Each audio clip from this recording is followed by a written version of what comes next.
And then he steps on my camera. Dude, you have my whole entire bike to step on. Why my camera? It is so surprising how small and light this is now in comparison to the 4-stroke.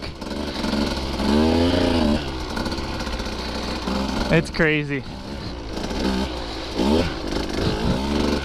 Like this, it literally, my 250 isn't even that big, like, but this does literally feel like a child's toy.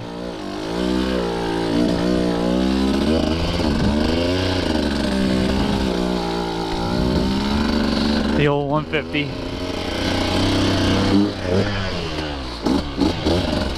My tailbone's still a little soft, little hurdy, as the kids would call it. Except for I'm a 30-year-old man who just suffered an ego-blowing, ego-shattering blow handed to me by a pro. I didn't even mean for that to rhyme, but it did.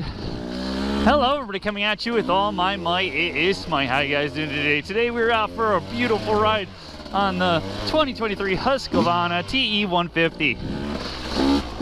Why are we riding the 150, you might ask? And it's because I have more than one bike and I feel like riding something different.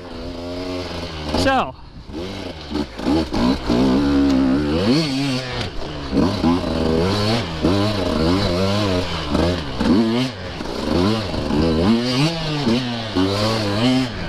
woo! My tailbone actually does hurt. So my last race, we gotta talk about my last race, guys. So the issue that I have is we're 4 hours away in a weird post-apocalyptic area I like to call Ohio. So there we were in Ohio, out there racing the AWRCS series at Coal Hollow. The day was long and the nights were short. Now, what happened?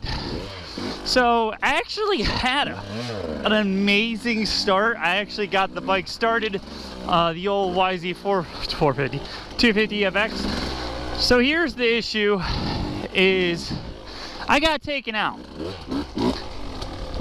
And here, watch the clip.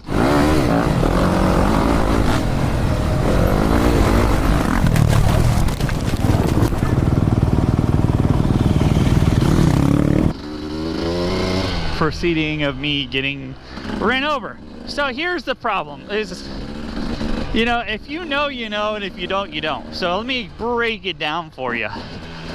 Is, first of all, I'm an entertainer.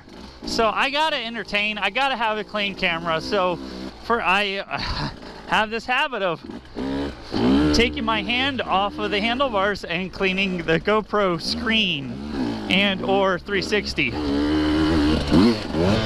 because I have to, because if I'm there and I'm not filming, what am I doing? Because I'm there to film. That's how I make my money.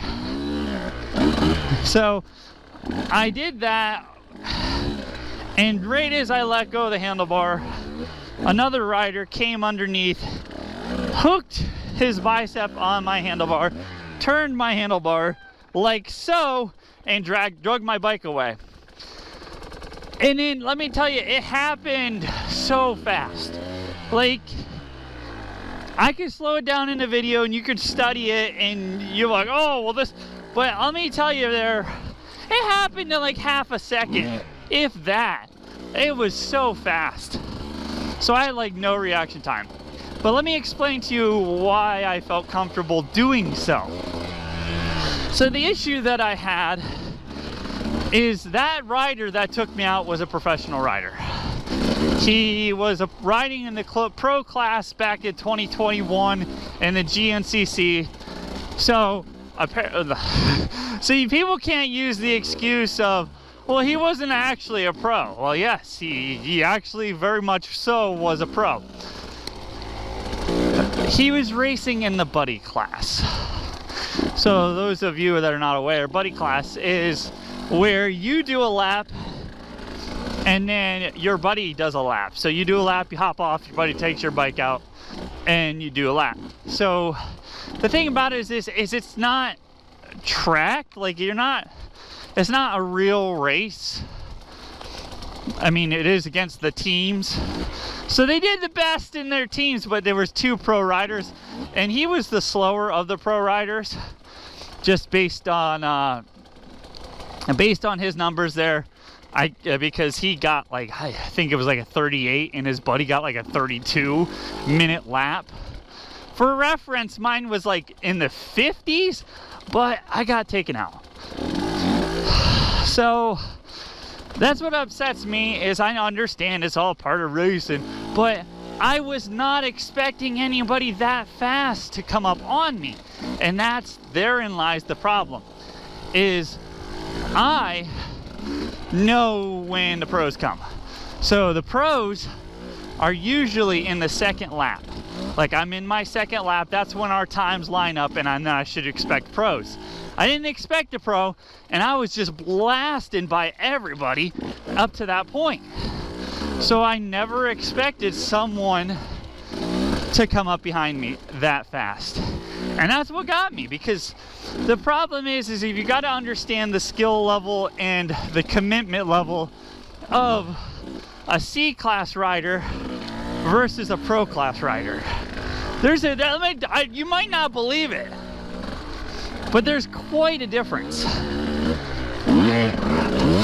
So their commitment and what they're willing to do, a normal C-class rider would not have made that pass, because I mean, I'm a normal C-class rider and I would not have made that pass. So yeah, I was rather upset about that, because that ruined my whole entire race. No joke, no lie. I talked to the guy that was in 5th place. He happened to park right next to me, and he said that he saw me wrecked. So that means that, and he was 5th place like the whole entire race. And this happened 10 minutes into the race, which sucks so bad. So bad. But I had a great 10 minutes. So after that, I just kind of accepted the fact that, you know, I'm just going to take this time, sit back, and reflect on my life decisions. And one of my decisions was to just pretend like this was an enhanced practice race. So I'm like, okay, I'm just gonna chill, work on my form, and get good, bro. So that's what I did, and I managed. I crossed the first lap off in 22nd out of 35. So I'm like, yeah, I knew that was gonna happen. It's all good. But we're gonna push. We're gonna push because that's what we do. Oh, I missed the turn. So I pushed. And by lap number 2, I was in 19th place. So I'm like, okay, we are making progress. And my 3rd and final lap, I was in 14th place. So first race, 7th place, second race, 14th. I got a race next week. That's crazy, it's so quick. So I'm super stoked about that. I'm just trying to get better. And just focusing on getting better. It makes a world of a difference when you're actually trying. Because for so many years, I was just riding. So many years. Like, I didn't have any good form. I didn't have basically it's just like, yeah, seat time. Yeah, I got better for the sake of just getting better, but there was no real progression. And this is why I like recording my rides. I like recording my races, because now I get to look back and see how much of an improvement I made. And let me tell you what, there's so much of a difference. I look at my first race and I'm like, how was I that bad? But I know how, because I had like no time racing. And it is a different atmosphere, it's a different feel. Like that. I would have never done that when I was last year. The beginning of last year, never would have just jumped off that like that. But I know what I'm doing now. So my whole thing is I haven't been on me trails for a little bit, because I've literally just been racing, that's about it. So with technology and all these, I started riding when I was 17, and I have all the videos of me riding when I was that young too. And that was, I'm 30, so so that was a long time ago. A lot of these racers are in their teens now. So they have such an advantage that they're that level, and I'm this old. But there's people older than me that are racing, and there's still people out there that want to get better. So let me break it down for you. In this day and age with the internet, we have so much access to professional riders. Like, and they actually put out stuff for free. Like, you can just take what they say and apply it, and it will change. It will change your life. It will change how you ride, and I'm proof that it works that way. I haven't had a professional lesson, but my riding has improved tenfold. I mean, a lot of it, I say tenfold. Probably, if you actually measured it, it's probably not actually 10, but it's much more than it was before. So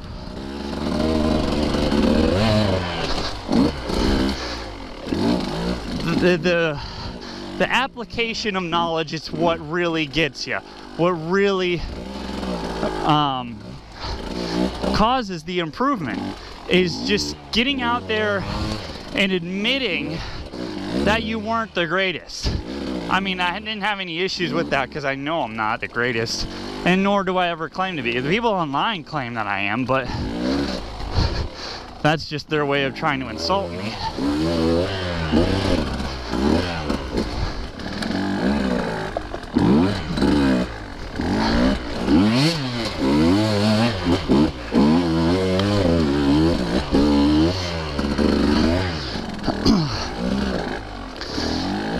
So one of the things that I worked on is like clutch control. I have a 450 FX, my YZ big wheel, and I have an auto clutch in it because I was freaking out when I first got it. I'm like, the bike stalls so easily. How do you ride this? And I had an auto clutch in my BMW. That was a whole different story, which, I mean, it made it easier to ride in the moment. And I think it opened up a lot of doors with how I ride now. But would I put an auto clutch in my bike now? Honestly not, because I like the feel of the regular clutch. My auto clutch, the springs are so much heavier. Not really a fan of it, of the clutch feel, and I've grown so accustomed. Like, if you watch my videos and keep an eye on my clutch finger now, I'm so proud of myself because I use one finger now, just one finger. And the YZ has a different engagement point than this. Like, this has so much more motion. and the YZ does not. So this, you have far more control of the friction zone on the TE rather than the YZ. But I've gotten accustomed to that friction zone and getting, you know, not stalling the bike.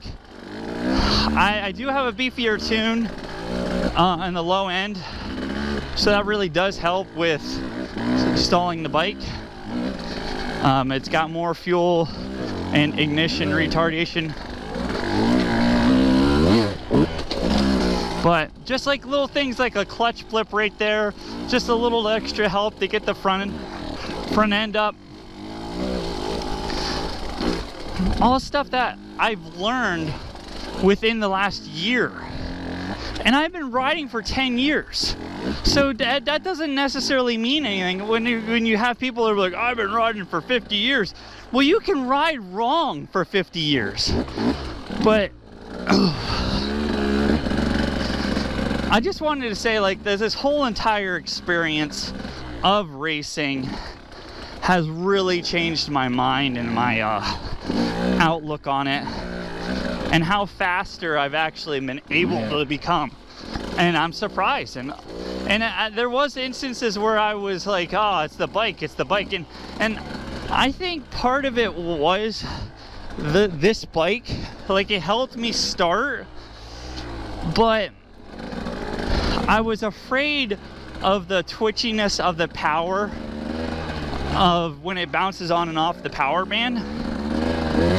But now the 250 has that much power all the time, so you have to just modulate the clutch all the time.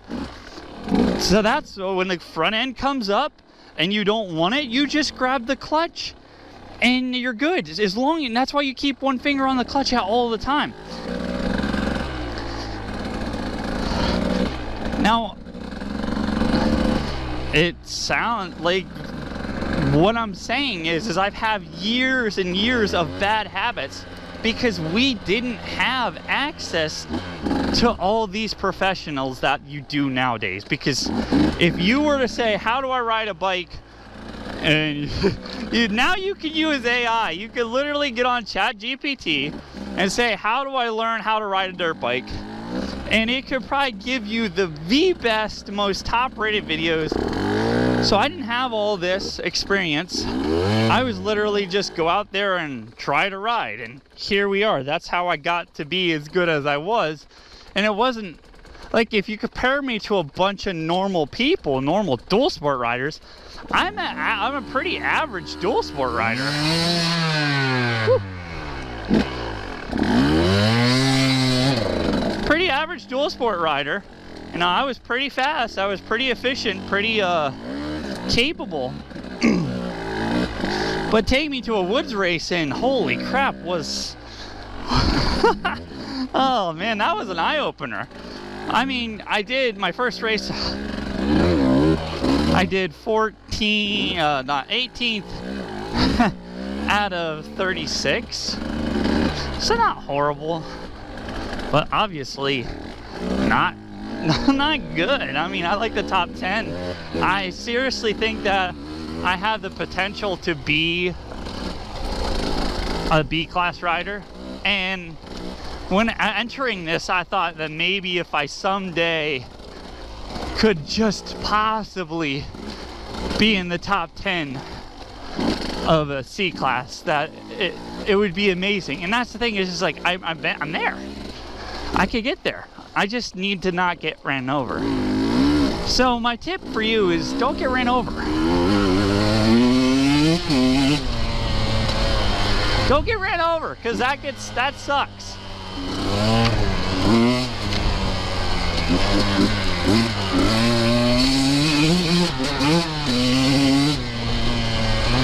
I don't like the chassis on this thing. I need to be farther forward. The YZ is definitely gets me forward on the handlebars more.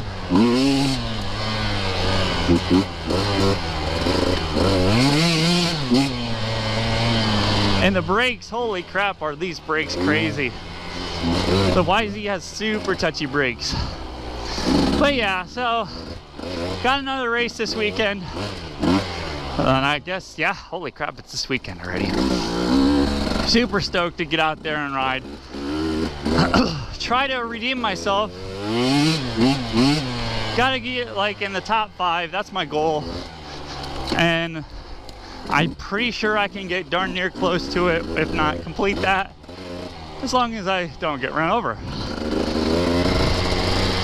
I want to shout out to the guy, the poor dude, that whole Cooper. Oh man, poor dude. In my one picture, he's wrecked. This was his first big boy race with the big boy C class boys. Oh man, I say that like. And he was doing great because I was pretty far ahead of the pack, and I looked at my picture and he wrecked off of the line. So, and you can see him in this picture. There he is laying on the ground, and that dude got up and caught up to me, only to get destroyed on my bike. And I feel so bad, but it is racing. That's kind of how it works. It wasn't even my fault. I did apologize to him. I'm like, sorry, dude. He's like, nah, man, you got taken out. And it's true.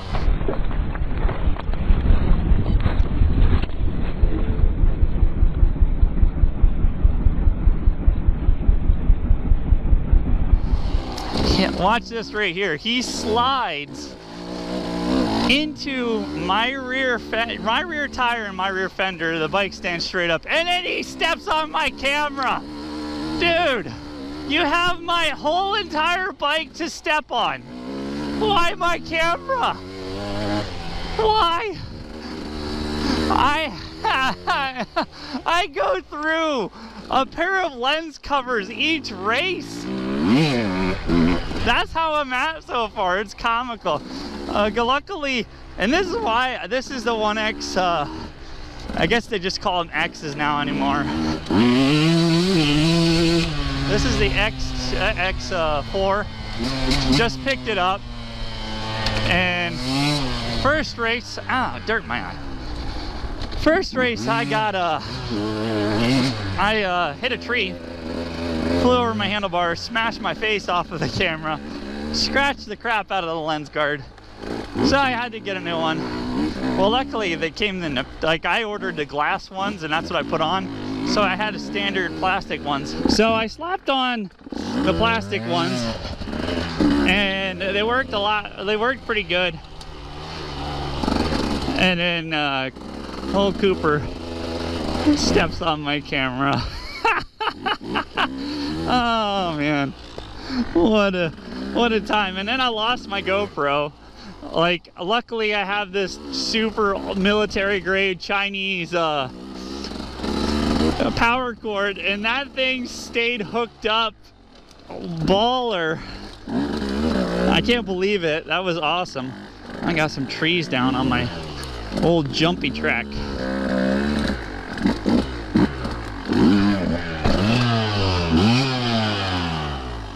Oh, that hurts the old buttocks. I got a week to get less butt hurt. I'll tell you what, with padded underwear, the human butt is still not designed to smash across the ground like it has been. Oh, there's a new log. So, yeah, luckily for me, like, that's literally all that happened to me. It could have been worse. So I thank God for that. But there's so many people that did get really hurt, and people that didn't finish the race. Like my boy Cooper. I don't know what happened to him. I feel bad. I hope it wasn't because he decided to get wrecked on my bike. So yeah, that's my story. I'm still looking for a great race. Super stoked. Big thank you to Mojo Motorsport for hooking me up with the Mojo hitch hauler. Check that out in the description. pick up one of those, please. If you have to haul your bike on the back of a vehicle, that's the hauler to use. I mean, we took it all the way to Ohio, and it just worked flawlessly.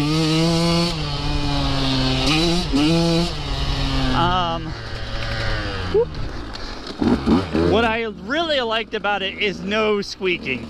The thing is rock solid. There's no like clunking noises because they use a lockout pin for the hitch receiver itself, unlike, you know, the old Harbor Freight one that I was using, and it keeps your bike up out of the ground so you don't have to worry about the ground clearance. Really appreciative of that. When you're going back into these woods races, a lot of them are out there in the middle of nowhere, so you gotta transverse different terrains to get back there, and just super stoked with how well that worked out for me. So check it out in the description. They've got a lifetime warranty. They stand behind the product. I talked to the general manager of Mojo Motorsport, and let me tell you what, a real stand-up guy. Helped me out tremendously, even over something stupid. Like, I talked to him about my handlebars. Like, he helped me try to fix my handlebars on my bike, because I said I needed new ones because they were jacked. And he's like, well, try this. Turns out Yamaha rubber mounts theirs, and I haven't had it like a new bike, so I don't know. I've never felt that hard that it jacked up the handlebars. And everybody else uses totally different mounting systems. Like, some are solid mount. I think this is solid mount. It looks solid. Yeah, these are solid mount. Like, KTM mounts, they're solid. So this is a KTM. My actual KTM was solid as well. So I've never bent bars, and these were so jacked that I had to relearn my whole entire riding stance. So that's I mean, you can see in my times I shaved off like 2 minutes each lap time, so I actually did get better. Maybe it was the bars. Maybe I needed best up bars to get better. Nothing to do with getting ran over. But guys, just be careful out there. Wear your protection, wear your gear. Try not to run over anybody. Try not to get ran over. It's so hard. I didn't see it coming. And if you ever wore goggles, you know how limited your field of view is. So I didn't even see them. And I couldn't hear them because big bad 4-strokes make a ton of noise. And that's what I was riding, and there was a couple in front of me, and you know, I have I have so many excuses. If you want to hear more, just hit that subscribe button, and I will fill your ears with all kinds of excuses on why I didn't do better. But at the end of the day, it's my own fault because I just wasn't good. You gotta get good, son. That's what the internet tells me, and that's what I'm gonna do. So, thank you so much for watching. I hope you enjoyed the video. Don't forget to check out my affiliate link to Mojo Motorsports. Pick up something like a tire or something. It supports me because they support me, and it supports them because they support me too. So, say thank you. No extra cost. Affiliate link below. Have a nice day, and God bless. And we're just gonna beep it off real quick and then restart it.